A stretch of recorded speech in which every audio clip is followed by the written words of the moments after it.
बिस्मिल्लाहिर्रहमानिर्रहीम। अस्सलाम वालेकुम। आज हम जो टॉपिक करेंगे ये ट्रांसमिशन लाइन कंपनसेशन का टॉपिक है।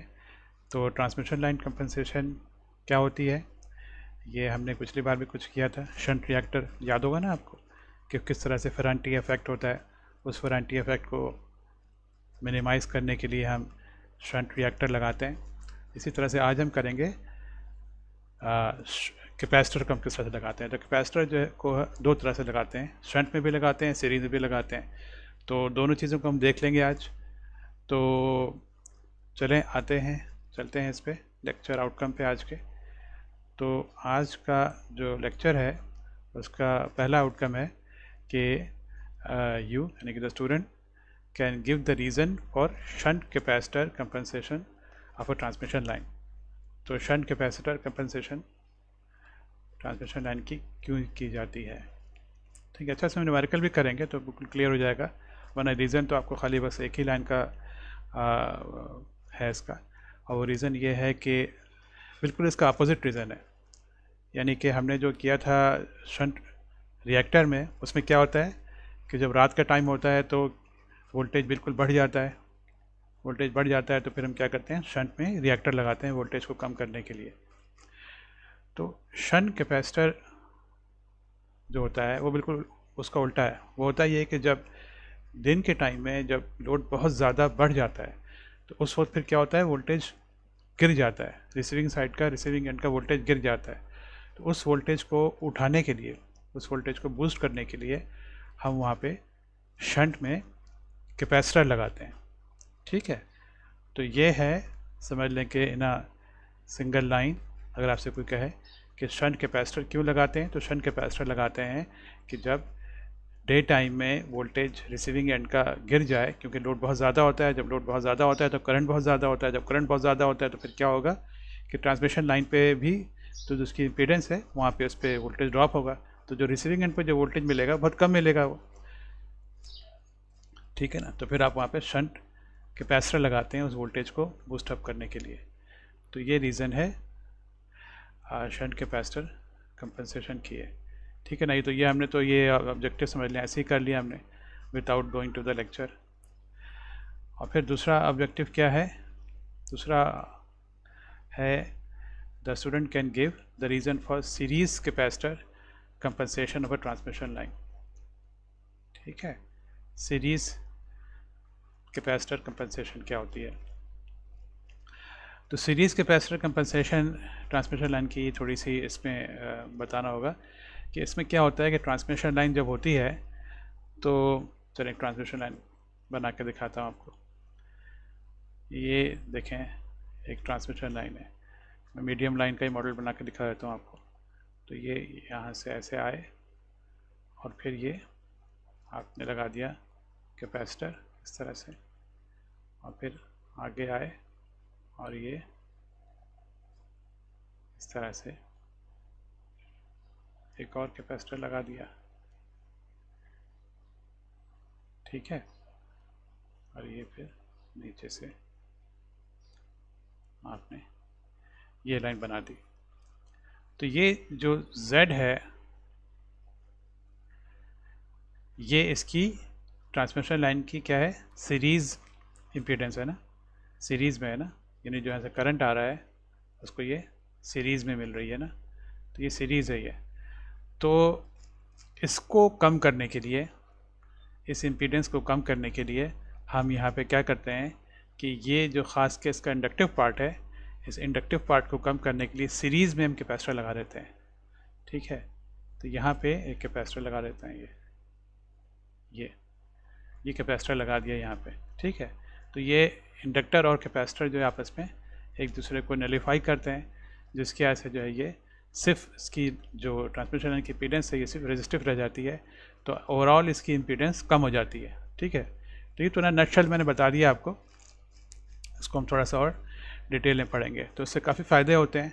ओवरऑल ये कि आपने जो है आपने ट्रांसमिशन लाइन की इम्पीडेंस कम कर दी, तो उससे क्या होगा, सबसे पहला फ़ायदा तो ये होगा कि ट्रांसमिशन लाइन की पावर कैरिंग कैपेसिटी बढ़ जाएगी ना। किस तरह से बढ़ेगी भाई, इसकी मिसाल ये ले लें आपके, फॉर एग्ज़ाम्पल हालांकि मिसाल ये मैं गलत दे रहा हूँ, लेकिन बहरहाल समझाने के लिए, फॉर एग्जांपल पानी का पाइप है और पानी का पाइप की आप एक इम्पीडेंस है, उस इम्पीडेंस को आप कम कर दें, यानी कि फॉर एग्जांपल पानी का पाइप आप एक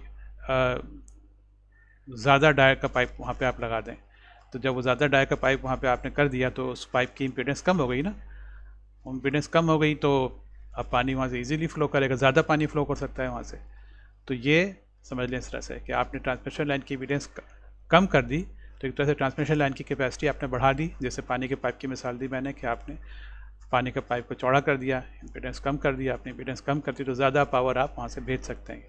ठीक है ना, तो समझाने के लिए मिसाल दे रहा हूँ मैं आपको कि इम्पीडेंस कम करने से क्या हो गया कि उसकी कैपेसिटी, पावर कैरिंग कैपेसिटी आपने बढ़ा दी। तो उसी वायर पे, उसी केबल पे आपने क्या किया कि एक और केबल लगाए बगैर, एक और आपने ट्रांसमिशन लाइन डाले बगैर, उसी लाइन की आपने उसकी कैपेसिटी बढ़ा दी। वही लाइन आप समझ लें कि वो 1.5 गुना 2 गुना पावर ले जा सकती है वो। ठीक है, तो ये सीरीज़ कैपेसिटर का फ़ायदा है ये। तो ये हो गया सीरीज़ कैपेसिटर का। चलें ठीक है, लेक्चर पे चलते हैं। तो सारा तो यहीं पर ही में ख़त्म होता जा रहा है ये। तो ये देखें, ये यहाँ पे shunt and series capacitor, shunt and series capacitor compensation of a transmission line. तो ये आपको ये दोनों एक ही साथ दिखा दिए गए हैं। ऐसा ज़रूरी नहीं है कि आप यहाँ पे सीरीज़ में कैपेसिटर लगाएं तो आप फिर ये शंट वाला भी लगाएं, कोई ज़रूरी नहीं है। तो ये दोनों दिखा दिए गए। तो ये सीरीज़ में ही कैपेसिटर है, ये दिस इज सीरीज़ कंपनसेशन, ये सीरीज़ कंपनसेशन है ये।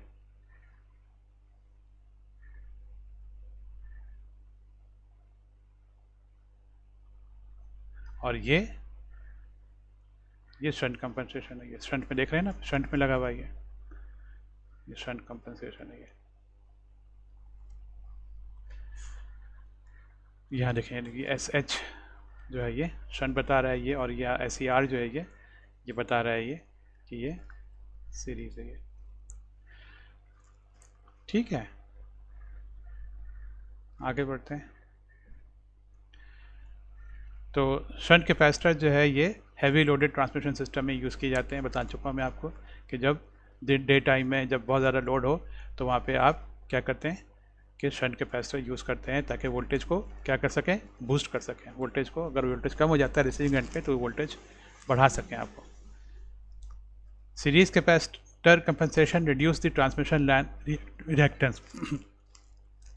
ये बताया मैंने आपको कि सीरीज़ कैपेसिटर जो होता है वो क्या करता है, ट्रांसमिशन लाइन की, देखें यहाँ पे ट्रांसमिशन लाइन की रिएक्टेंस है ना, ये इंडक्टेंस, और ये इंडक्टेंस जो है ये ट्रांसमिशन लाइन की रिएक्टेंस है ये। तो आपने कैपेसिटर लगा दिया तो ये दोनों मिला करके क्या हो गया, ओवरऑल इन दोनों ने क्या किया, ओवरऑल रिएक्टेंस कम हो गई है। ठीक है ना, तो series capacitor compensation reduces the transmission line reactance, transmission line की रिएक्टेंस कम कर देता है ये। तो द रिड्यूस जो रिएक्टेंस जो होती है that results in better stability, better transient stability and steady state stability. दोनों तरह की स्टेबिलिटी है, दोनों तरह की स्टेबिलिटी को इम्प्रूव करता है ये। इंक्रीजेज द लोडिंग कैपेसिटी, बता चुका हूँ मैं आपको, मिसाल दी मैंने पानी के पाइप से कि जिस तरह से आपने उसकी इम्पीडेंस कम कर दी तो उसकी ओवरऑल उस पानी के पाइप की जैसे कैपेसिटी बढ़ जाती है, इसी तरह से, हालांकि मिसाल समझाने के लिए उस लाइन की भी, पावर लाइन की भी कैपेसिटी बढ़ गई है। ठीक है, और फिर reduce voltage dip, voltage regulation भी इम्प्रूव हो जाती है। ये भी हम न्यूमेरिकल करेंगे। रिड्यूस वोल्टेज डिप का मतलब क्या हुआ कि ओवरऑल जो है ये वोल्टेज रेगुलेशन बढ़ जाती है, इम्प्रूव हो जाती है। ये जो हम न्यूमेरिकल में करेंगे भी है, सभी चीज़ें करेंगे न्यूमेरिकल में अभी। तो ये इसका फार्मूला समझ लें, एक तरह का फार्मूला तो नहीं है, तो बिल्कुल अपैरेंट है। देखें ना, आपको मालूम है ना कि पावर जो होती है वो हमने क्या डिराइव किया था पावर का फार्मूला, कि power is equal to VS line to line multiplied by VR line to line divide by ZC sign beta L। ये चीज़ यहाँ तक हमने की है ना, ये तो ये तो फार्मूला पता ही है ना, आपने मल्टीप्लाई बाई साइन डेल्टा। तो ये चीज़ इजाफी आई है यहाँ पे माइनस XC सीरीज़। तो ये किस तरह से आई है, ये देखें, ये तो बिल्कुल आपको समझ में ही आ रहा है ये चीज़ कि आपने यहाँ पे ट्रांसमिशन लाइन में जो सीरीज़ में लगा दी ये वाली कैपेसिटर, तो अब आपके पास जो ओवरऑल इम्पीडेंस है वो ये हो जाएगी ना, उसमें से माइनस ये सीरीज़ वाली चीज़ हो जाएगी है। तो यही यहाँ लिखा हुआ है ये कि ये ओवरऑल जो इम्पीडेंस है ये पहली वाली इम्पीडेंस है, इसमें से माइनस एक्सी सीरीज़ कर दें तो ये आपके पास हो जाएगी, ये पावर का फार्मूला आ जाएगा ये। ठीक है ना। ओरिजिनल पावर का फार्मूला क्या था? ओवर पावर फार्मूले में ये चीज़ नहीं थी, है ना, ये चीज़ नहीं थी, बाकी फार्मूला वही है ये। तो आपने यहाँ पे ये लगा दिया सीरीज़ में ये कैपेसिटर, तो आप फिर इसमें से माइनस कर देंगे ना, क्योंकि सीरीज़ में लगा हुआ और कैपेसिटर की जो इम्पीडेंस है वो इंडक्टिव इम्पीडेंस से माइनस होती है, ये एक दूसरे को कैंसिल करती हैं, इसलिए आपने यहाँ पर माइनस कर दिया, तो ओवरऑल आपके फार्मूला जो है वो ये हो गया। ठीक है। अच्छा, अभी देखें हमने पीछे जाके, हाँ,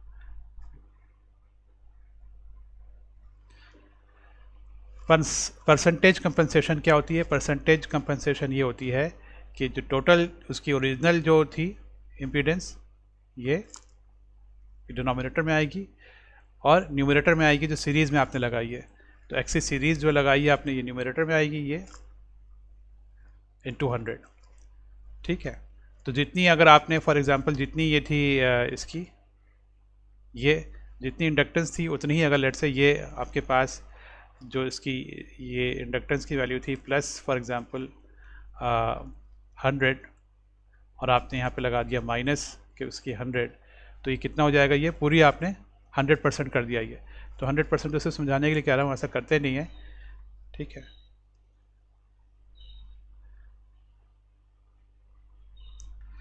तो ये अगर लेट से इसकी जो वैल्यू है ये अगर 100 है और अगर आपने यहाँ पे लगा दिया उसकी वैल्यू यहाँ पे 25, तो आपकी कहलाएगी ये कि 25% कंपनसेटेड है लाइन ये।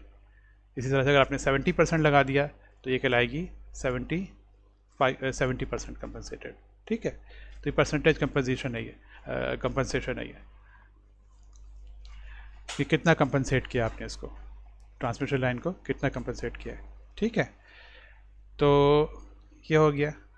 अच्छा, अब हम आते हैं एक इम्पॉर्टेंट चीज़ पे, वो है मेटल ऑक्साइड वायरिस्टर, MOV। ये बड़ा डिटेल टॉपिक है, ये मैंने काफ़ी इस पर काम भी किया था PhD पे अपने, लेकिन बहरहाल यहाँ तो बस एक ही लाइन में इसका जिक्र आएगा।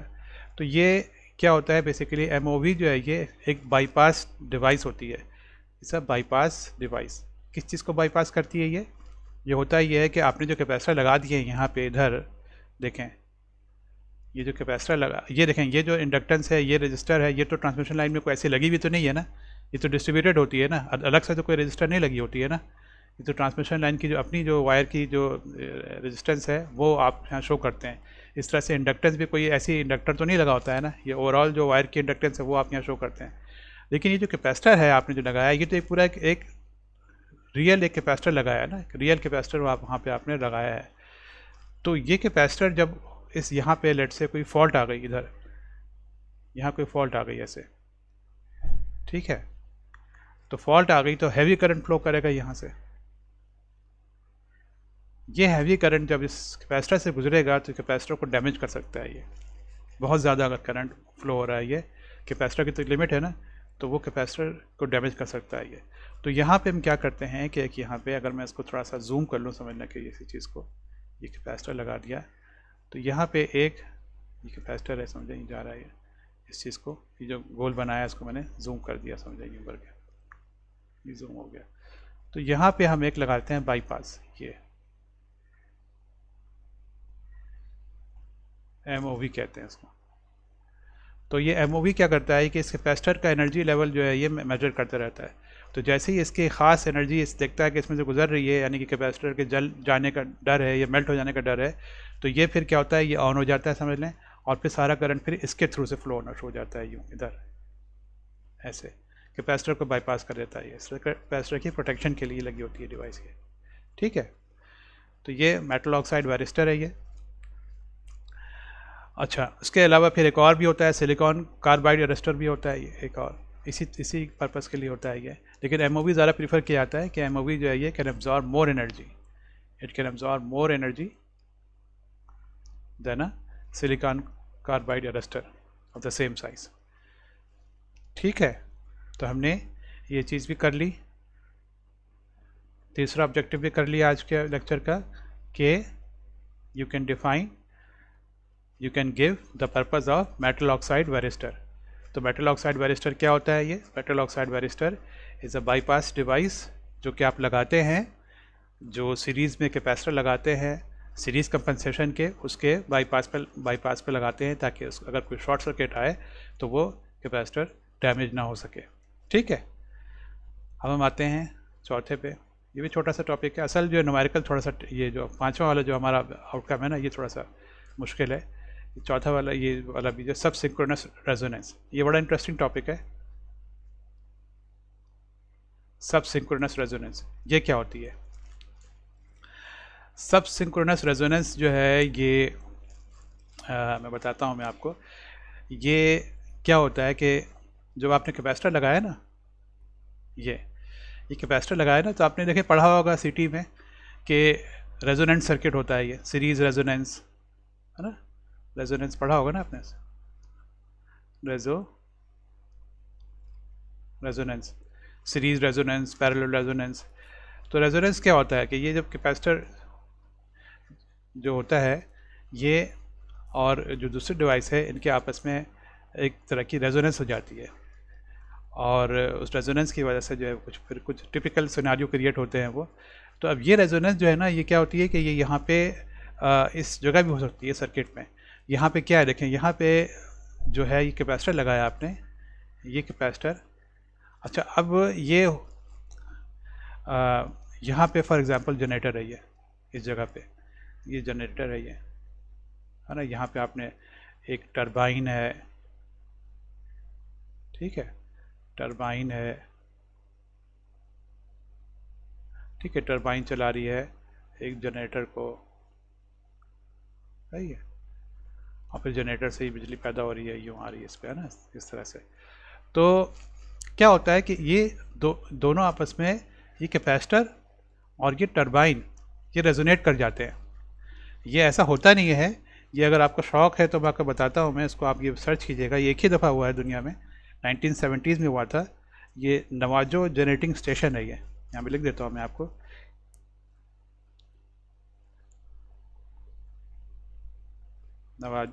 इसको नवाजो लिखते हैं लेकिन पढ़ते हैं इसको नवाहो जनरेटिंग स्टेशन। ये साउथ वेस्टर्न यूएस में है ये। तो यहाँ पे 1970 में एक वाक़या हुआ था कि ये टरबाइन जो है, ये समझ लें कि यहाँ पे धमाका हुआ था, टरबाइन में एक्सीडेंट हो गया। अब यहाँ पे लोग फिर इसको देख रहे हैं कि भाई ये क्या हो गया, टरबाइन में क्या फॉल्ट आ गई, किसी चीज़ से एक्सीडेंट हो गया, क्या हो गया।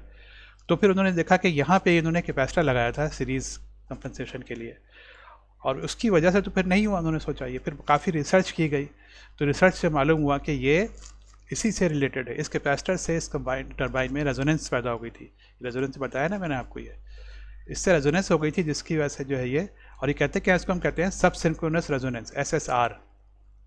अब बड़ा इंटरेस्टिंग टॉपिक है ये। चले थोड़ा सा मैं अपनी उससे हट रहा हूँ मैं थोड़ा, आप लेकिन चले वाक़या बताता हूँ मैं आपको, थोड़ा सा इंटरेस्टिंग है। आपने सुना होगा ना कि ये एक थे बहुत पुराने, एक वो थे, एक बादशाह था अकबर, उसके पास एक वो थे सिंगर थे तानसेन। तो तानसेन के बारे में सुना आपने कि वो जब वो गाते थे तो ग्लास जो है वो टूट जाता था, शीशा टूट जाता था। शीशे को कोई गिलास रखा हुआ हो, तो जब गाते थे तो फिर जो शीशा गिलास टूट जाता था वो। और भी बातें हैं कि वो बारिश हो जाती थी, बारिश वाली बात तो खैर मेरे ख्याल में थोड़ी ज़्यादा हो गई, लेकिन ये गिलास वाली बात जो है ना, ये साइंटिफिकली पॉसिबल है। ये वो किस तरह से कि देखें, हम आप उसको पढ़ेंगे, उसको आप देखेंगे, आप सच करिएगा, हर चीज़ की एक नेचुरल फ्रीक्वेंसी होती है, natural frequency of resonance, natural यानी हमारी आपकी भी एक नेचुरल फ्रीक्वेंसी है रेजोनेंस की, नेचुरल फ्रीक्वेंसी एक है। अब अगर उस नेचुरल फ्रीक्वेंसी से कोई और फ्रीक्वेंसी उससे मैच हो जाए तो क्या होगा, ये हो जाएगा resonance, this will create resonance. तो ये तानसेन वाली जो बताई मैंने आपको, तो वो क्या करते थे, अगर ग्लास है, उस ग्लास की एक फ्रीक्वेंसी है, नेचुरल फ्रीक्वेंसी है ये। तो अब अगर वो अपनी फ्रीक्वेंसी जो अपना वो जो गाना गा रहे हैं, जो राग गा रहे हैं, उसकी फ्रीक्वेंसी अगर वो उससे मैच कर दें और करते रहें करते रहें करते रहें, तो ग्लास में क्या होगा, उस ग्लास में रेजोनेंस हो जाएगी और रेजोनेंस की वजह से फिर वो ग्लास टूट जाएगा वो। तो ये बिल्कुल पॉसिबल है ये। तो ये चलें, थोड़ी सी आपको मैंने एक बात बता दी है थोड़ी सी हट करके। तो ये असल में बता रहा था मैं आपको SSR, सब सिंक्रोनस रेजोनेंस, ठीक है ना। सब सिंक्रोनस रेजोनेंस मैंने बताया आपको, ये है ना, सब सिंक्रोनस रेजोनेंस। तो ये कैपेसिटर लगाते हैं और ये कैपेसिटर ने क्या किया, उस टरबाइन को ब्रेक कर दिया। वाकई खैर ये एक ही हुआ है जो मैंने बताया आपको, ये नवाहो में, जेनेटिक स्टेशन यूनाइटेड स्टेट्स में, US में 1970 में। आप चाहें तो सर्च कर लीजिएगा नेट पे अगर आपको शौक है। तो ये इसी तरह से एक चीज़ है ये, तो ये कहलाती है सब सिंक्रोनस रेजोनेंस, ठीक है। तो ये आपको बता दिया कि ये सब सिंक्रोनस रेजोनेंस क्या होती है। इसका थोड़ा सा हम देख लें इसको यहाँ पे, इसका फार्मूला वगैरह भी। तो ये वही है, the series capacitor cause an undesirable effect called SSR, subsynchronous resonance कहलाते होता है ये। और सब सिंक्रोनस रेजोनेंस का जो है ये जो फार्मूला है, ये जो रेजोनेंट फ्रीक्वेंसी है, ये फार्मूला दिया हुआ है। तो यहाँ पर मैंने लिख दिया विदाउट उसके प्रूफ के, ये कि ये FS, जो कि FS जो है ये उसकी सिंक्रोनस फ्रीक्वेंसी है, यानी जो टरबाइन है उसकी अपनी फ्रीक्वेंसी है। यानी कि फॉर एग्ज़ाम्पल टरबाइन अगर है आपके पास है, ये मेरे ख्याल में इसको मैं मिटा दूँ सारा।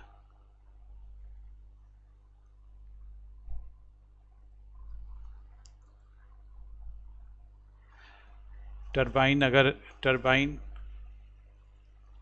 है आपके पास और इसकी फ्रीक्वेंसी अगर 1800 RPM है, तो इसकी आप RPM है ना, राउंड्स पर मिनट है ये, तो उसके आप निकालें पर सेकंड, इसकी क्या हो जाएगी, 1800 को डिवाइड कर देंगे 60 से, है ना, 60 सेकंड होते हैं 1 मिनट में, तो ये तकरीबन हो जाएगा ये 30 हर्ट्ज़ का है। तो ये इसकी सिंक्रोनस फ्रीक्वेंसी है, ठीक है। तो यहाँ पे सिंक्रोनस फ्रीक्वेंसी आ गई टरबाइन की, multiply by square root of 1/L into C जो है वो सीरीज जो आपने लगाया कैपेसिटर, तो इससे आपके पास ये आ जाएगी रेजोनेंट, सब सिंक्रोनस रेजोनेंट फ्रीक्वेंसी, ठीक है। ये भी हो गया, ठीक है ना। यहाँ देखें, यहाँ ये लिखा हुआ है कि frequency of the turbine generator torsional mode, इसकी जो फ्रीक्वेंसी होती है इस टरबाइन की, उसकी जो टॉर्शनल मोड, कई मोड होते हैं उसके, ये पूरी इसकी मैकेनिकल इंजीनियरिंग में आप तो नहीं जा रही है। तो टरबाइन के समझ लें कि टरबाइन की जो नेचुरल फ्रीक्वेंसी होती है उस फ्रीक्वेंसी से मैच हो जाती है, एंड में resonate resulting in damage. Resonate हो गया, जैसे मैंने मिसाल दी आपको तानसेन की कि वो रेजोनेट हो गया ग्लास, उन्होंने जो गाना गाया राग गाया उसे, और फिर डैमेज यहाँ पे टरबाइन जो है टूट जाती है, ठीक है। ये भी हो गया क्लियर। देखते हैं अब हमने क्या क्या कर लिया। हमने 4 चीज़ें कर ली यहाँ पे। पहला क्या किया हमने, the student can give the reason for shunt capacitor compensation of transmission line. Shunt capacitor compensation क्यों की जाती है भाई, शंट कैपेसिटर कंपनसेशन भी मैंने बताया आपको। शंट कैपेसिटर जो है वो ट्रांसमिशन लाइन में अगर डे टाइम में बहुत ज़्यादा लोड अगर हो तो जो रिसीविंग एंड पे वोल्टेज गिर जाता है, उसको फिर उठाने के लिए आप लगाते हैं शंट कैपेसिटर। ये बिल्कुल मैंने बताया जो हमने शंट रिएक्टर किया था ना पिछले लेक्चर में, फेरांटी इफेक्ट को कैंसिल करने के लिए, बिल्कुल उसी का डुअल समझ लेंगे। वहाँ पे क्या होता था, वो रात को वोल्टेज बढ़ जाते थे तो आप उस वोल्टेज को गिराते थे, यहाँ पे वोल्टेज दिन में गिर जाते हैं तो आप उसको ऊपर करते हैं, ठीक है। यानी पर्पज़ ये होता है कि रिसीविंग एंड का वोल्टेज वो सेंडिंग एंड के वोल्टेज के बराबर हो, ये हम चाहते हैं। रात के टाइम में बढ़ जाता है तो उसको नीचे लाते हैं, सेंडिंग एंड के बराबर ले आते हैं। रात के टाइम में सेंडिंग एंड से बढ़ जाता है ना, तो उसको फिर नीचे लाते हैं। दिन के टाइम में सेंडिंग एंड से कम हो जाता है तो उसको फिर आप ऊपर लाते हैं, ठीक। और इसके लिए कैपेसिटर यूज़ करते हैं। और रात के टाइम में जो वोल्टेज बढ़ जाता है उसको नीचे लाने के लिए क्या करते हैं आप, वहाँ पे इंडक्टर लगाते हैं शंट में। तो ये पहला वाला हो गया। फिर इस पर आते हैं reason for series capacitor compensation. Series capacitor compensation का भी बता दिया मैंने आपको कि क्यों लगा करते हैं आप। ये इसलिए करते हैं, जैसे मैंने आपको पानी की पाइप की मिसाल दी आपने कि सीरीज़ कैपेसिटर क्या करता है, सीरीज़ में जो उसकी इंडक्टेंस होती है, ये तो खैर मैंने मिटा दिया यहाँ पे, ठीक है ना। सीरीज़ में जो इंडक्टर होती है उसको सीरीज़ में जो इंडक्टर होता है, ट्रांसमिशन तो दोबारा पूरी नहीं बना रहा, इसको ये आपस में एक दूसरे को कैंसिल कर देते हैं ये, ठीक है ना। ये तो जिससे होता है क्या है, जिससे इसकी ओवरऑल इम्पीडेंस कम हो जाती है। यानी कि मैंने मिसाल दी, पानी का आपने पाइप फॉर एग्जांपल इसकी आपने उसका आपने जो है वो डायमीटर बढ़ा दिया, चौड़ा पाइप लगा दिया, तो उसमें पानी ज़्यादा गुजरेगा। तो इसी तरह से यहाँ भी जो है वो ज़्यादा पावर गुजर जाएगी, तो पावर कैपेसिटी बढ़ जाती है, ठीक है ना। ये हो गया। उसके बाद फिर हमने किया कि मेटल ऑक्साइड वारिस्टर MOV क्यों लगाते हैं, क्या पर्पज़ है इसका। MOV का पर्पज़ है कि अगर शॉर्ट सर्किट हो तो जो कैपेसिटर लगाया है हमने सीरीज़ कंपनसेशन के लिए, वो डैमेज हो सकता है। वो उसको डैमेज से बचाने के लिए उस पैरेलल के उस कैपेसिटर के पैरेलल में एक लगा लेते हैं MOV, जो कि अगर बहुत ज़्यादा करंट फ्लो हो और उसमें से बहुत ज़्यादा एनर्जी डेसिपेट होने लगे कैपेसिटर से, तो वो उसको मॉनिटर करता रहता है। और अगर बहुत ज़्यादा एनर्जी हो तो फिर वो उस कैपेसिटर को बाईपास करता है, स्विच उसके समझने होता है, और MOV अपने अंदर से फिर वो पावर गुजारना शुरू कर देता है ये, ठीक है ना। इस तरह से जैसे ये कैपेसिटर लगाया आपने, तो इस कैपेसिटर के पैरेलल में आपने ये लगा दिया MOV। ये तो नॉर्मल हालात में MOV ऑफ रहता है ये, लेकिन बहुत ज़्यादा जब करंट फ्लो होता है ये, तो MOV समझ लें स्विच है ये, एक तरह से ऑन हो गया ये, और फिर सारी पावर ये अब सारी करंट अपने थ्रू गुजार लेता है ये। कैपेसिटर फिर जो है बच जाता है, वरना कैपेसिटर के पिघलने का, मेल्ट होने का, ख़राब होने का डर होता है ये हो गया। फिर चौथा क्या किया हमने, सब सिंक्रोनस रेजोनेंस किया हमने, SSR किया। और ये इसके मैंने बताया आपको कि ये नवाहो स्टेशन जनरेटिंग स्टेशन था, US में वाक़या हुआ था, टरबाइन जो है वो टूट गई थी। तो इसका फिर मैंने आपको मिसाल भी समझाया मैंने आपको कि क्या वो कैसे होती, जैसे कि तानसेन की मिसाल दी मैंने कि कोई अगर आप इस तरह से आप करें कि आपकी जो फ्रीक्वेंसी है वो मैच हो जाए उस चीज़ के नेचुरल फ्रीक्वेंसी से, तो वो चीज़ जो है वो टूट सकती है, जैसे ग्लास टूट जाता है। इसी तरह से कैपेसिटर की अगर इत्तेफाक से मैच हो जाए उस टरबाइन की टॉर्शनल फ्रीक्वेंसी से, तो टरबाइन भी रेजोनेट हो जाएगी और टूट जाएगी वो, ठीक है। तो ये हमने कर लिया SSR। और फिर हम आते हैं लास्ट इस पर, और ये है कि एक प्रॉब्लम सॉल्व करेंगे कि कैपेसिटर कंपनसेशन हम ट्रांसमिशन लाइन की मालूम करेंगे, कैपेसिटर भी करेंगे, ये हम इसकी सीरीज़ भी करेंगे और शंट, दोनों हम तरह की हम कंपनसेशन मालूम करेंगे ये, ठीक है। तो इस पर आते हैं जल्दी से। ये है तो ये समझ लें कि इस एग्जांपल में डेटा हमने यूज़ किया है एग्जांपल 5.5 का, तो ये हमें फिर बार बार 5.5 पे जाना पड़ेगा। चलें, जब जाना पड़ेगा तो चले जाएंगे उस पर। तो transmission line of example 5.5 is supplying a 500 kV 600 Hz 1000 MVA load with 0.8 lagging power factor, ये डेटा सब दिया हुआ है। अच्छा, सप्लाई वोल्टेज देखिए, मालूम क्या करना है, मालूम ये करना है आपको, फाइंड द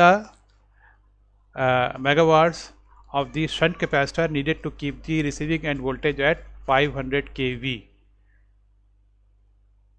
देखा आपने कि अब आपने जब लोड लगाया तो लोड लगाने से क्या हो गया, वो जो रिसीविंग एंड का वोल्टेज है वो गिर गया, ठीक है ना। सप्लाई एंड का वोल्टेज दिया हुआ है आपको 500 kV, अब रिसीविंग एंड का वोल्टेज गिर गया, कितना है ये हमने अभी नहीं मालूम हमें बस ये है कि हमें चाहिए कि रिसीविंग एंड का वोल्टेज भी उतना ही रहे जितना कि सेंडिंग एंड का है, यानी कि वो भी 500 ही रहे, 500 ही रहे ये भी, ठीक है। तो हमें सेंडिंग एंड का भी 500 है, तो हम चाह रहे हैं कि रिसीविंग एंड का भी 500 रहे, तो हमें इसके लिए उस शंट कैपेसिटर की वैल्यू मालूम करनी पड़ेगी वो, ठीक है। तो ये शंट कैपेसिटर की वैल्यू मालूम करनी है, तो find the shunt capacitive reactance और इसकी कैपेसिटेंस की वैल्यू, यानी कि हमें ओम्स से भी निकालना है आंसर और हमें निकालना है उसका आंसर उसमें फैरेड्स में भी। उसके बाद ये दूसरा पार्ट है, ये इसका आ गया सीरीज़ कंपनसेशन का, इसको हम बाद में भी करते हैं ये, ठीक है। ये दोनों आपस में रिलेटेड नहीं है, ये पार्ट और ये पार्ट ये आपस में रिलेटेड नहीं है, अलग अलग है ये। पहले तो पहला वाला जो पार्ट है ये शंट कैपेसिटेंस का है, तो इसमें हम आ जाते हैं, स्टार्ट करते हैं। ये देखिए, ये सब चले इतना ये डिटेल में लिखी हुई है, ये मैं आपको बता दूं खाली कि इसमें क्या है। ये देखें, हमें मालूम है ना, ये वाली बात हमने पहले पढ़ी भी है, और ये चले अगर नहीं याद है तो मैं आपको बता दूं कि जो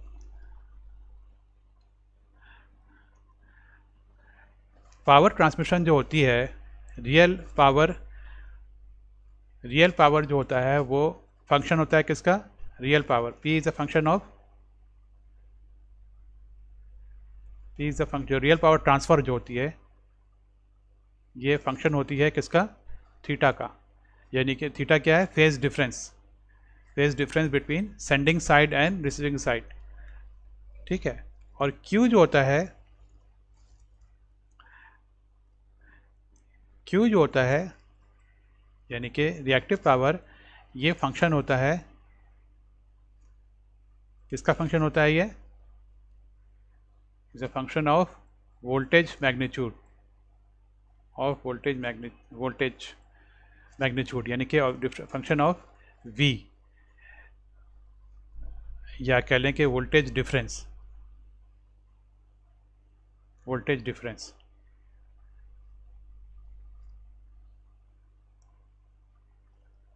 ठीक है। तो यानी सेंडिंग एंड और रिसीविंग एंड का अगर आपको Q बढ़ाना है, दोनों के दरमियान ज़्यादा Q ट्रांसफ़र करना है, तो आप वोल्टेज डिफरेंस बढ़ा देंगे, ठीक है। यानी अगर आप बैठे हैं यहाँ कराची में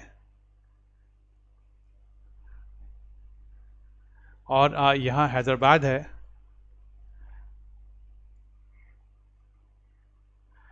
तो आपको अगर यहाँ से कराची से भेजनी है Q 200 वार भेजने हैं हैदराबाद, तो आप कराची का जो वोल्टेज है, अगर हैदराबाद का वोल्टेज 100 है तो आप कराची का वोल्टेज कर देंगे 105। तो ये आपके पास और ये कितना, अगर आपको जितना वार भेजने उसी हिसाब से बढ़ाएंगे, फॉर एग्जांपल 5 वार बढ़ाएं तो 200 हो जाएगा, ठीक है। इसी तरह से मैंने समझाने के लिए कह रहा हूँ मैं। और अगर आपको हैदराबाद से वार मंगवाने हैं और हैदराबाद का वोल्टेज 100 है, तो कराची का वोल्टेज फिर आप क्या कर देंगे, कराची का वोल्टेज आप कम कर देंगे, कराची का वोल्टेज आप कर देंगे 95। तो अब जो है ये आपके पास ये वार जो है ये क्या होगा, ये आएंगे उल्टा, यानी कि हैदराबाद से आएंगे ये, ठीक है। और यानी कि जितना डिफरेंस आप करेंगे उसी हिसाब से जो आपका जो है ये वो होगा, ज़्यादा आप डिफरेंस रखेंगे तो ज़्यादा वार आएंगे, ठीक है।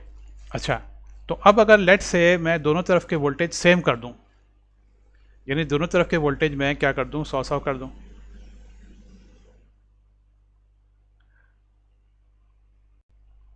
तो मैं यहाँ भी 100 कर दूं और यहाँ भी 100 कर दूं, तो जैसे अभी मैं हम जब प्रॉब्लम कर रहे हैं उसमें हमने दोनों तरफ के वोल्टेज 500 के भी कर दिए ना, तो फिर तो वार हम मिलेंगे नहीं, हमें सेंडिंग एंड से वार बहुत कम आएंगे, क्योंकि तो मैं समझाने के लिए कह रहा हूँ ना, वार आएंगे लेकिन बहुत कम हो जाएंगे, बहुत कम, वो फार्मूले से निकाल लेंगे तो ये बहुत कम वार हो जाएंगे ये, ठीक है। तो अब इससे तो हमें मसला हो जाएगा, क्योंकि हमें तो वार चाहिए होते हैं ना, जो लोड हमारे पास है, देखें ना लोड हमने यहाँ पे देखें, इस पर देखें ज़रा आप,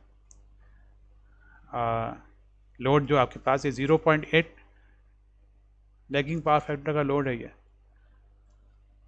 ठीक है, ये लैगिंग पावर फैक्टर का लोड है आपके पास, तो इसको तो फिर आपको इसको तो वार चाहिए ना, तो आपने जब इसको दोनों के वोल्टेज बराबर कर दिए, ये भी 500 kV कर दिया और ये भी सेंडिंग एंड का भी 500 kV कर दिया, तो उसको तो फिर वार मिलेंगे नहीं, वार तो उसको चाहिए हालांकि, तो इसके लिए फिर क्या होगा कि आपको यहाँ पे ये वार रिसीविंग एंड पे खुद ही पैदा करने पड़ेंगे, ये इसको हम देखते हैं। तो ये यहाँ पे ये समझाया हुआ ये, ठीक है, कि the receiving and reactive power, receiving end का जो रिएक्टिव पावर होता है is dependent on the difference of voltage magnitude of the sending end the receiving and. तो रिसीविंग एंड पे जो आपके पास होगा रिएक्टिव पावर, रिसीविंग एंड का रिएक्टिव पावर की बात हो रही है, ये वाला, ये किसके डिपेंडेंट है, ये वोल्टेज, डिफरेंस ऑफ वोल्टेज, ठीक है, between sending end receiving end के, बात समझा दी आपको मैंने काफ़ी तफसील से है। तो फिर इसके बाद भी मैंने बता दिया आपको, as the voltage magnitude of the sending end the receiving end are need to be kept the same, तो हमें सेम रखना है ये, तो तकरीबन ये जो पावर आएगी रिएक्टिव वो तकरीबन बहुत कम आएगी, a very small value of reactive power will be transferred over the transmission line, बहुत कम। तो डेफिसिट पावर, जो लोड को जो लोड आपके पास जो है वो उसको तो 0.8 पावर फैक्टर, इसको तो पावर चाहिए रिएक्टिव पावर, तो वो आपको जो डेफिसिट रिएक्टिव पावर यानी जो थोड़ी बहुत जो आई ट्रांसमिशन लाइन से, उसके बाद जो थोड़ी सी जो आई है उसके बाद जो हमें जो चाहिए उसमें जो डिफरेंस है, जो डेफिसिट है, will be provided by the shunt capacitance. तो शंट कैपेसिटेंस जो आप लगाएंगे ये वो प्रोवाइड करेगा ये। ठीक है, तो हम पहले जो सवाल को स्टार्ट करेंगे वो कैसे करेंगे, फर्स्ट हम मालूम करेंगे कि रिसीविंग एंड पे रिएक्टिव पावर कितनी है। ये पहले तो हम देखेंगे असल में पावर आ कितनी रही है रिसीविंग एंड पे, पहला काम हम ये करेंगे। ठीक है, फिर सेकंड स्टेज पे या सेकंड स्टेप में क्या करेंगे, सेकंड स्टेज पे हम करेंगे कि रिएक्टिव पावर जो ट्रांसमिट हुई है, यानी जो हमने इस पहले स्टेज में निकाली है, हमने जो ने डिटरमिन की है, ये कंपेयर करेंगे जो reactive power requirement of the load को कितनी चाहिए। पावर फैक्टर इसका 0.8 है ना, तो हम देखेंगे कि इसको फिर कितनी रिएक्टिव पावर चाहिए। तो फिर जो डिफरेंस होगा, जितनी आ रही है और जितनी इसको चाहिए इजाफी, वो हम फिर कहाँ से लेंगे, वो हम लेंगे शंट कैपेसिटर से। तो third, the shunt capacitance is determine similar. और इसका शंट कैपेसिटेंस कैसे निकालेंगे, बिल्कुल वैसे निकालेंगे जैसे पावर फैक्टर में निकालते हैं कैपेसिटर की, क्योंकि वहाँ भी पावर फैक्टर में भी कैपेसिटर जो हम लगाते थे, याद होगा आपको कि वो भी हम लगाते थे शंट में। तो यहाँ भी हम चूँकि शंट में लगा रहे हैं तो बिल्कुल वही तरीका होगा वो। तो ये लास्ट स्टेप तो बहुत ही आसान है ये। ठीक है, तो आगे बढ़ें। ये फार्मूला है क्यू का, ये फार्मूला याद है आपको, फार्मूला ये पीछे हमने किया है, ये पीछे ये फार्मूला किया है, ये देखें, दिखाता हूँ मैं आपको। ये देखिए, जब पढ़े थे ना, यहाँ पे ये क्यू का जो फार्मूला में था, ये क्यू का फार्मूला है ये।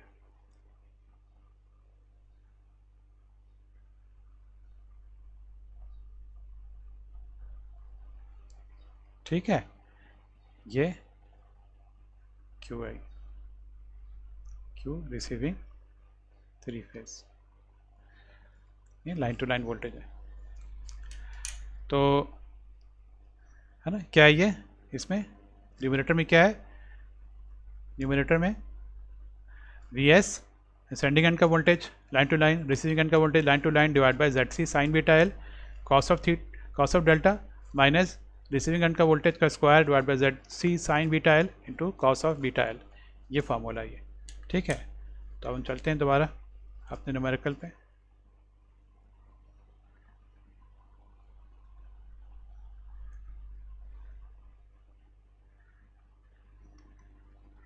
ठीक है ना, ये फार्मूला, ये वाला सेम फार्मूला।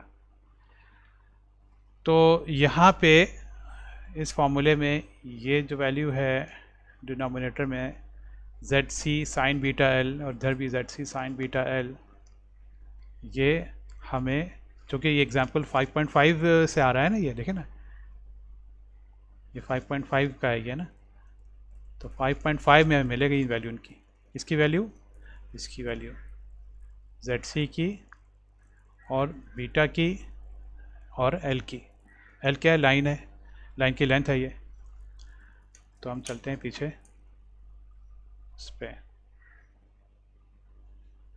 एग्जाम्पल 5.5 पे, 5.5 पे आ गए।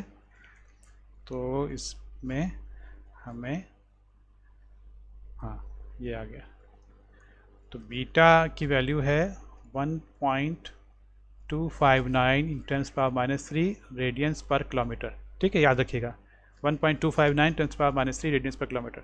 और ZC की वैल्यू है 290.426 ओम्स। ठीक है, और तीसरी चीज़ क्या मालूम करनी थी हमें, लाइन की लेंथ, ये हाँ ये दी हुई है, ये लाइन की लेंथ 300 किलोमीटर्स। ठीक है, ये तीनों चीज़ें हमें मालूम हो गई है।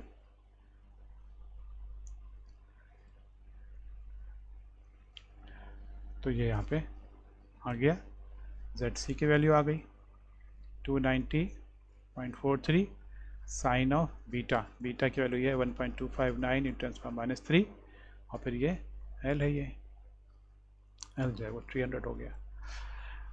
तो ये ZC into sine beta L हमारे पास आ गया 107.11 ओम्स। ठीक है, तो ये हमारे पास इस फॉर्मूले में जो डिनोमिनेटर है ये हमें मालूम हो गया। अच्छा, अब और क्या चीज़ नहीं मालूम हमें? वी एस तो मालूम है हमें 500 रखना है, रिसीविंग एंड का वोल्टेज भी हमें 500 ही केवी रखना है, तो ये दोनों मालूम है हमें, ये भी मालूम है, ये भी मालूम है। और इसके बाद हमें इधर भी ये 500 ही रहेगा। ये यहाँ पे बीटा मालूम है, एल मालूम है, ये सिर्फ हम नहीं मालूम हमें, डेल्टा ये। तो अब हमें डेल्टा अगर मालूम हो जाए तो हम फिर क्यू निकाल लेंगे यहाँ से ये। तो डेल्टा हम मालूम करेंगे is using this formula, P के फार्मूले से। ठीक है, तो पी का फार्मूला क्या है? पी इज इक्वल्स टू, ये फार्मूला ना, ये फार्मूला भी आपको याद होगा ना, ये फार्मूला जहाँ पे मैंने क्यू का फार्मूला दिखाया था वहीं पर ही है, ये वाला फार्मूला भी है।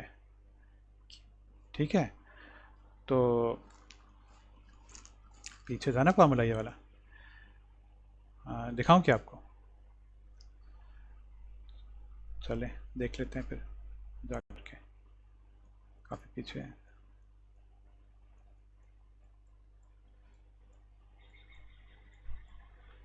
ना ये फार्मूला था ना क्यू वाला, यहीं पर ही पी का फार्मूला भी दिया हुआ है ये।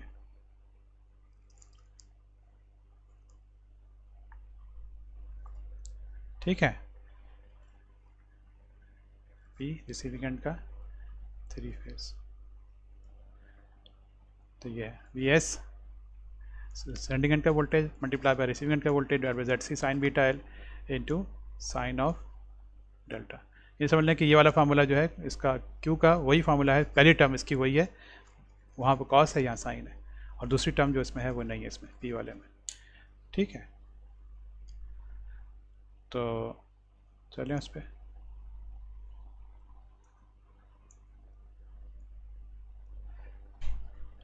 ठीक है, तो यहाँ पे अब हमें डेल्टा मालूम करने के लिए हम डेल्टा को अलग ले आए, लेफ्ट हैंड साइड पे ले आए, तो ये रह जाएगा sine inverse P R 3 phase Z C sine beta L divide by V S multiplied by mod of V R.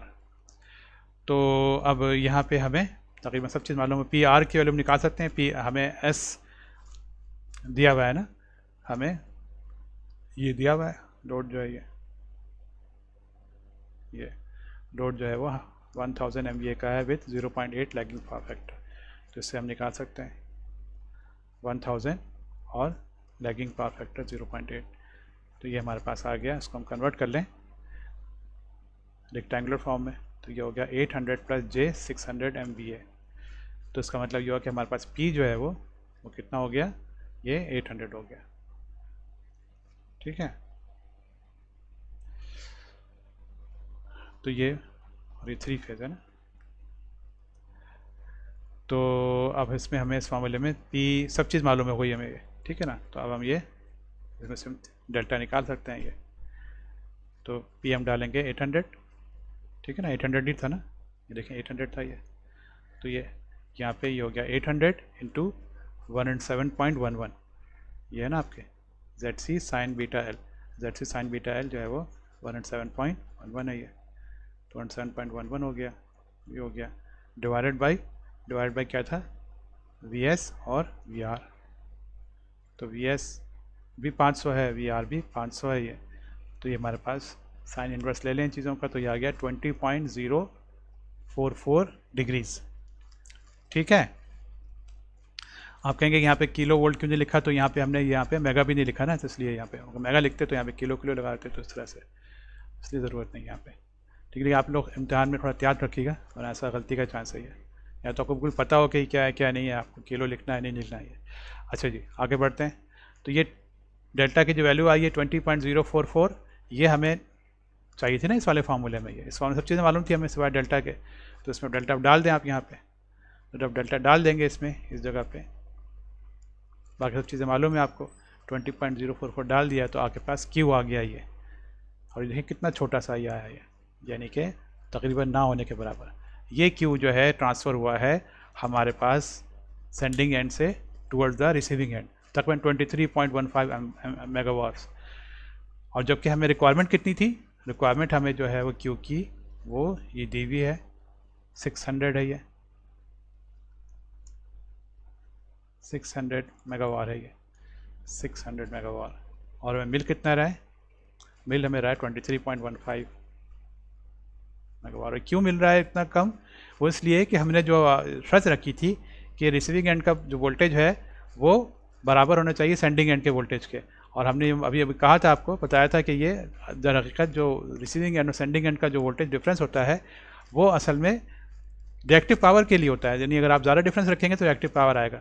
तो आपने चूंकि सेंडिंग एंड और रिसीविंग एंड का वोल्टेज सेम रख दिया तो रिएक्टिव पावर तो असूलन तो जीरो आना चाहिए था, लेकिन हमने फॉर्मूले में डाला तो तकरीबन ये जीरो तो नहीं आया, लेकिन ऑलमोस्ट जीरो के करीब आया। ये 23.15 मेगावाट पहुँचा आपके पास। तो उसका मतलब कि बाकी जो आपके पास जो चाहिए रिक्वायरमेंट है 600 मेगावाट्स की, वो आपको कहाँ से मिलेगी? तो वह शंट कैपेसिटर से मिलेगी आपको। ठीक है, तो यही यहाँ पे लिखा था। लोड पावर रिक्वायरमेंट कितनी है? लोड पावर रिक्वायरमेंट है 600 megawatts, but the reactive power supplied by the transmission line is 23.15 megawatt only. इतनी सही पर दे रहा है, तकरीबन ना होने के बराबर। 10 the shunt capacitor would supply the remaining reactive power. तो शंट कैपेसिटर जो है वो रिमेनिंग कितनी बच जाएगी? हो जाएगी 600 माइनस 23.15, ये हुआ तकरीबन 576.85 मेगावाट्स। ये आपको कौन सप्लाई करेगा? ये सप्लाई करेगा shunt capacitor. Shunt capacitor supply करेगा। तो अच्छा, मैं ये कह सकता हूँ कि अगर शंट कैपेसिटर सप्लाई करेगा 576.85 मेगावाट, तो उसको मैं कह सकता हूँ कि ये कैपेसिटर एब्जॉर्ब करेगा माइनस यानी 576.85 मेगावाट्स, कह सकता हूँ ना इसको। यानी वही वाली बात जो मैंने आपको पहले भी समझाई है कि अगर मैं दूँ आपको 10 रुपये प्लस 10 रुपये की सेम है ना, कि अगर मैं आपसे लूँ माइनस 10 रुपये, मैं कहूँ आप तुम मुझे माइनस 10 रुपये दे दो भाई, तो ये सेम है ना कि अगर मैं आपको 10 रुपये प्लस 10 रुपये दूँ, तो यही वाली बात है। तो यहाँ पे जो कैपेसिटर है शंट कैपेसिटर, ये आपको प्लस 576.85 मेगावाट सप्लाई कर रहा है। ये दूसरे अल्फाज में ये एब्जॉर्ब कर रहा है minus 576.85 megawatt, minus 576.85 megawatt absorb कर रहा है। तो क्या हुआ कि एडिशनल लोड आपको दर हकीकत लगाना पड़ेगा, कितना? माइनस 576.85 लोड हो गया ना, क्योंकि लोड ही एब्जॉर्ब करता है ना पावर को। तो आप एक लोड लगाएंगे और वो लोड जो होगा वो कितने का होगा? लोड वो होगा माइनस 576.85 मेगावाट्स। यहाँ तक इसके आगे तो बहुत ही आसान है, क्योंकि इसके आगे बिल्कुल फिर वही तरीका है जो कि पावर फैक्टर इंप्रूवमेंट प्लांट का है। ये यहाँ पर इसको आपको अच्छी तरह से आता है ये। तो आपके पास फार्मूला है S additional is equals to mod of V square divide by Z conjugate additional. तो इसमें आपको ये भी मालूम है एडिशनल, ये भी मालूम है, तो आप इसको निकाल सकते हैं जेड एडिशनल।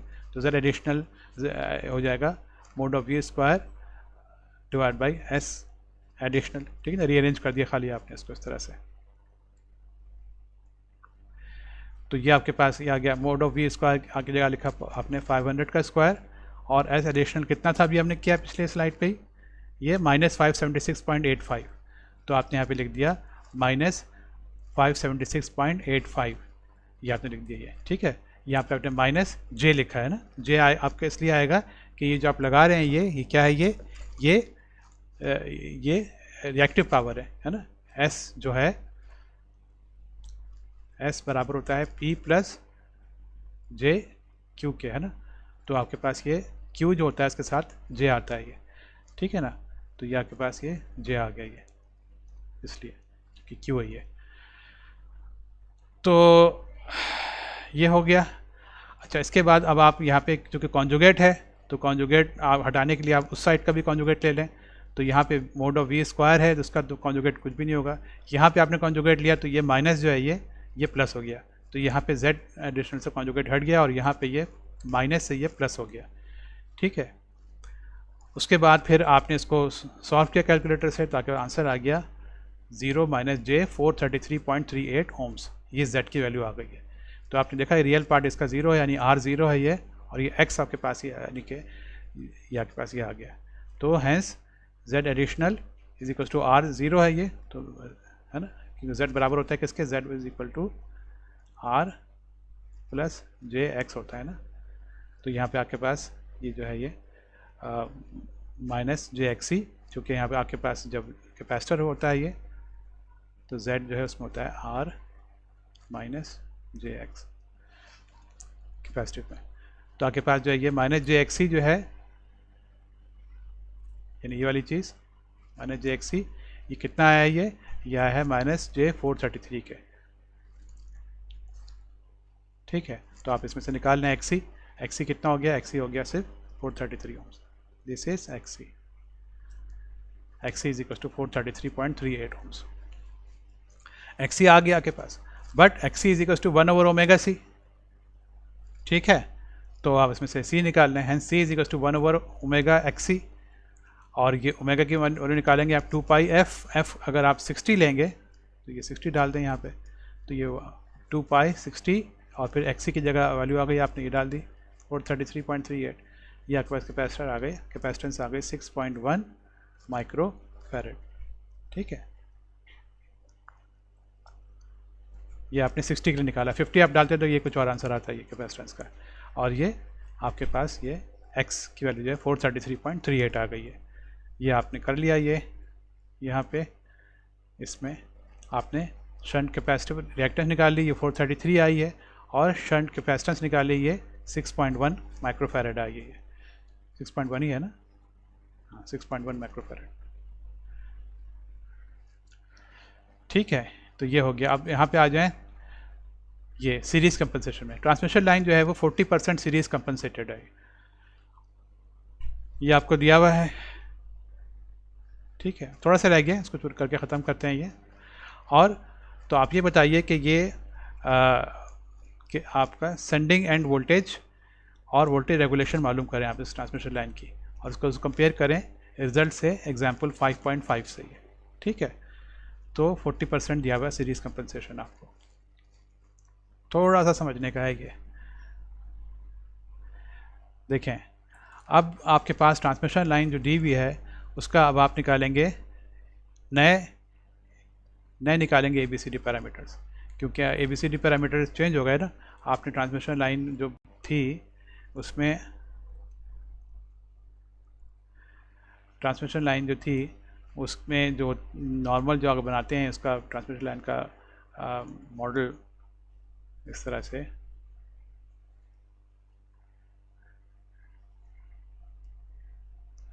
तो उस मॉडल में आप यहाँ पे ये होता है ना, लेकिन अब आपने यहाँ पे जो कैपेसिटर लगा दिया, तो इस कैपेसिटर की वजह से जो लगाई कैपेसिटर आपने यहाँ पे, तो ये ना ये कैपेसिटर बनाया मैंने आपका ना, ये के नहीं लिखा है, ये चलो इसको ठीक से बना दूँ। ये कैपेसिटर, तो ये कैपेसिटर जो आपने यहाँ लगाया है जिसकी वजह से ये इस ट्रांसमिशन लाइन की जेड चेंज हो गई ना, तो अब इसका नए ABCD पैरामीटर निकालने पड़ेंगे ये, इसलिए यहाँ पे नए ABCD पैरामीटर। तो नए ABCD पैरामीटर के लिए आपके पास क्या होता है, A बराबर होता है 1 + ZY/2 के। तो इसमें आपके पास जो है ये Z जो है ये, अच्छा Z और इसमें प्राइम लगा हुआ है, ये आपको पता है ना क्यों लगा रहे हैं ये, क्योंकि ये हम लॉन्ग ट्रांसमिशन लाइन को हम एज अ मीडियम बना रहे हैं ये, तो जब भी हम इस तरह से करते हैं तो हम उस पर प्राइम लगाते हैं, क्योंकि असल में तो ये मीडियम ट्रांसमिशन लाइन नहीं है ना, लॉन्ग ट्रांसमिशन लाइन है, 300 किलोमीटर लेंथ है इसकी, तो ये लॉन्ग है ये। तो इसके लिए फिर हम यहाँ पे Z का फार्मूला क्या है, ये Z का फार्मूला जो है ये वो ये है, Z prime is equal to J ZC sign beta L, है ना, ये फार्मूला है ये Z का। तो इसके पास आप जो है ये ना, ये चीज़ तो ये है ना, ये हम कर चुके हैं ना, ZC साइन बीटा L, ये हमें भी निकाला था ना ये जो है ये इसकी है। तो ये आपके जो है ये Z है, ये ZC साइन बीटा L, इसकी वैल्यू क्या है, ये 107.11। तो ये उस ट्रांसमिशन लाइन की ओरिजिनल है ये, ठीक है ना।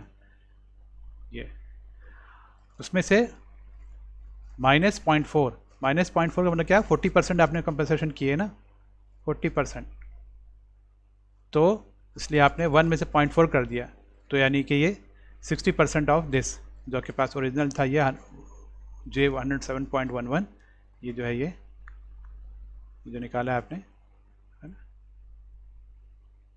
ये 107.11, इसका 60% ये आपके पास जो है ये रह जाएगा, ये यानी नई वैल्यू इसकी ये आ गई इस ट्रांसमिशन लाइन की, ये जो नई वैल्यू z की आ गई है ये 60% हो गई है। कंपनसेशन किया है ना आपने, सीरीज कंपनसेशन किया है, ठीक है। तो ये आपके पास नई वैल्यू आ गई। इधर a निकालने के लिए आपको z चाहिए, तो z आपके पास ये आ गया, ठीक है। अब फिर आपको यहाँ पे चाहिए y प्राइम अपॉन 2, तो ये आपको इसका फार्मूला क्या है, ये इसका फार्मूला ये है। अब आप कहेंगे ये कहाँ से आ गया, ये भी हमने डेराइव किया है काफ़ी पहले, ये मैं दिखाता हूँ आपको, ये काफ़ी पहले जाना पड़ेगा।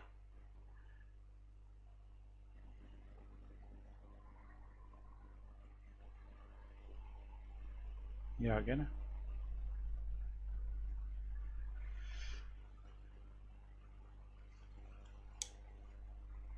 ठीक है।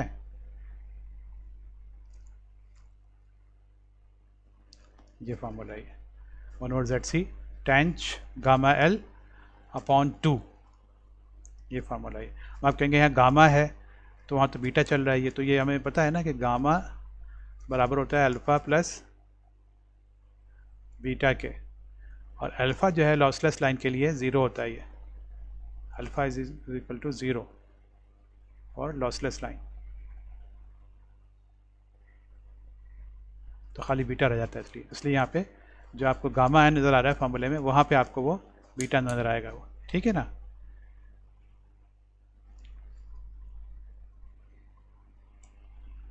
तो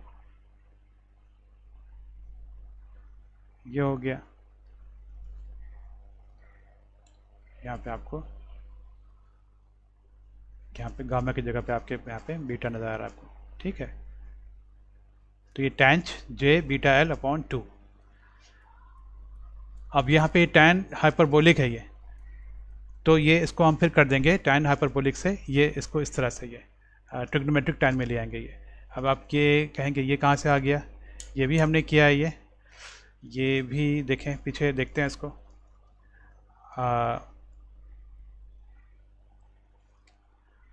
ये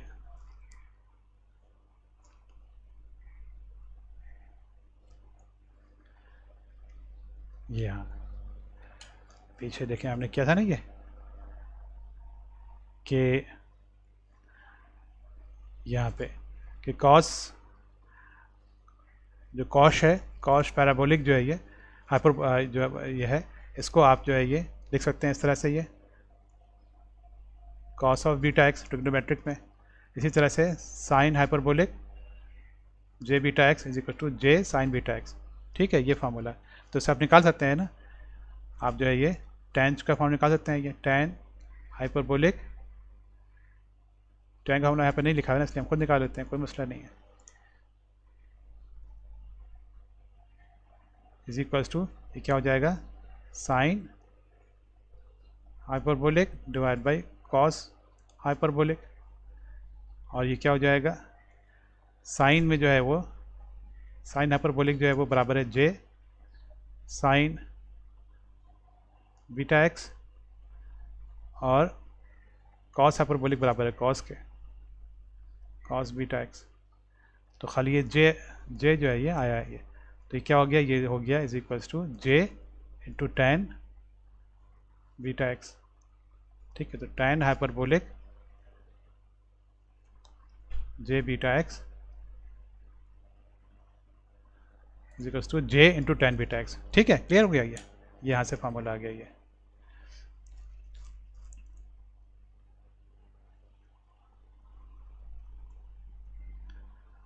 तो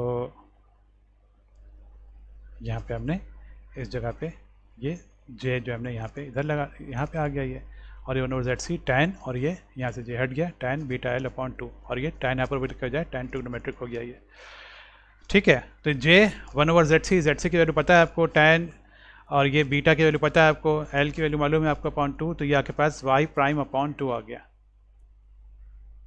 ठीक है। और वाई प्राइम के लिए क्या है, 2 को उधर ले जाएं तो ये इंटू 2 हो जाएगा ये, तो ये आपके पास ये आ गया वाई प्राइम, ये आ गया। तो आपके पास यहाँ पे सब चीज़ें आ गई हैं, वाई प्राइम भी आ गया, जेड प्राइम भी आ गया, तो ए निकाल सकते हैं अब आप। तो ये आपके पास आ गया A is equals to 1 plus Z prime Y prime upon 2, ये आपने वैल्यूज डाल दी, ये आपके पास आ गया ए की वैल्यू, ठीक है। अच्छा, बी पैरामीटर जो है वो बहुत आसान है। बी पैरामीटर जो है बराबर होता है जेड प्राइम के, और जेड प्राइम जो हम निकाल चुके हैं ये ठीक है ना। तो ये 64.26 है, तो ये बी हमारे पास बी भी आ गया। ठीक है, अब हमारे पास फार्मूला है सेंडिंग एंड का वोल्टेज बराबर होता है A V R plus B I R, ये फार्मूला है ये। तो उसके में हमें वी आर और आई आर जो है ये हमें 5.5 एग्जाम्पल से लेना पड़ेगा। ए की वैल्यू तो देखिए ये आ गई ना, ए की वैल्यू तो ये आ गई यहाँ पे 0.9587 आ गया। बी की वैल्यू जो है वो 64 पॉइंट ये आ गई 26 आ गई। ये और ये वैल्यूज़ ये हमें जो है 5.5 से जाके लेनी पड़ेगी, वी आर की वैल्यू और आई आर की वैल्यू। ठीक है, तो हम जाके ले लेते हैं जल्दी से।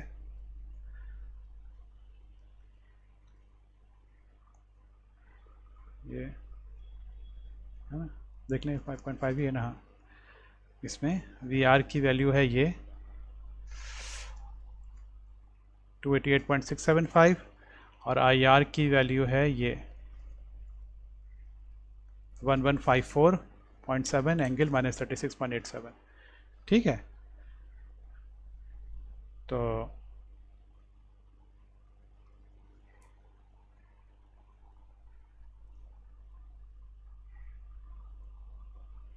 ये आ गया वी आर की जगह आ गया 288.675 10^3 और आई आर की जगह पे आ गया 1154.7 एंगल -36.87।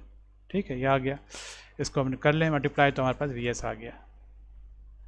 ठीक है, और इसको फिर हम लाइन टू लाइन करना है, तो हम √3 से मल्टीप्लाई कर लें, ये आ गया 565.4। ये है सेंडिंग एंड का वोल्टेज। ये सेंडिंग एंड का वोल्टेज देखा आपने, ये कैपेसिटर लगाने से कितना फ़ायदा हुआ। कैपेसिटर लगाने से सेंडिंग एंड का वोल्टेज 565 हो गया ये, और ये कितना था 617 था ये एग्जाम्पल 5.5 में, जिसमें कोई कैपेसिटर वगैरह नहीं लगा हुआ था ना, वहाँ पे ये इसकी वैल्यू जो है ये 617 थी। ये हम जाके देख लेते हैं इसको दोबारा से।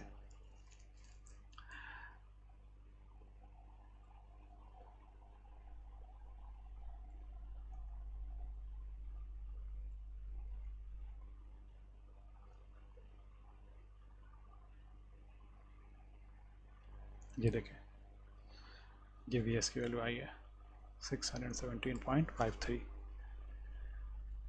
ठीक है ना, और ये हमारी कितनी कम हो गई है कैपेसिटर लगाने से। ठीक है,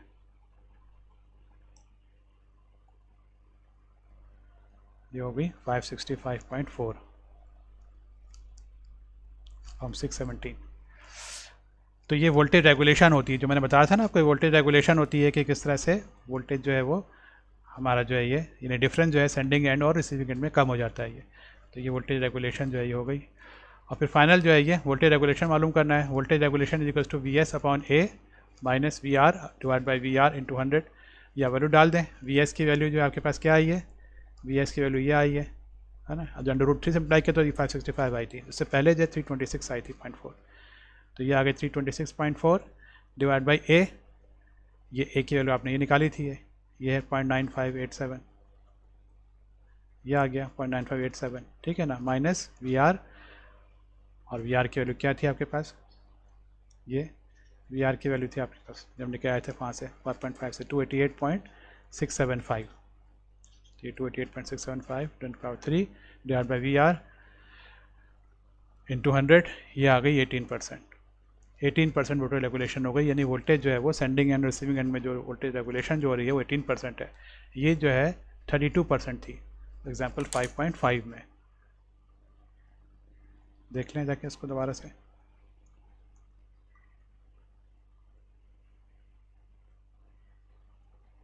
ये देखें वोल्टेज रेगुलेशन जो है वो 32.87% थी। ठीक है ना, तो रिसीविंग एंड का वोल्टेज तो वही रहा ना, रिसीविंग एंड का वोल्टेज तो हमने वही रखा है, लेकिन जो आपका देखा आपने कि सेंडिंग एंड का वोल्टेज जो हमारा वो कितना कम हो गया वो कैपेसिटर से जो है वो। ठीक है, तो ये हमने कर लिया। तो आ जाएं इस पर हम लेक्चर आउटकम पे कि हमने ये प्रॉब्लम भी सॉल्व कर ली टू डिटर्मिन कैपेसिटिव कंपनसेशन। बहुत कर लिया हमने, सीरीज़ कैपेसिटर, पहले हमने शंट कैपेसिटिव कंपनसेशन किया, फिर सीरीज़ कैपेसिटिव कंपनसेशन किया ये, ठीक है। उससे पहले हमने सबसिक्वेंस रेजोनेंस किया, और उससे पहले हमने मेटल ऑक्साइड बैरिस्टर किया, उससे पहले फिर हमने ये रीज़न बताया था क्यों करते हैं सीरीज़ कंपनसेशन और शंट कंपनसेशन, ठीक है ना। तो यहाँ पे इतना काफ़ी है इंशाल्लाह, फिर रुकते हैं इसको। अल्लाह हाफ़िज़, अस्सलाम वालेकुम।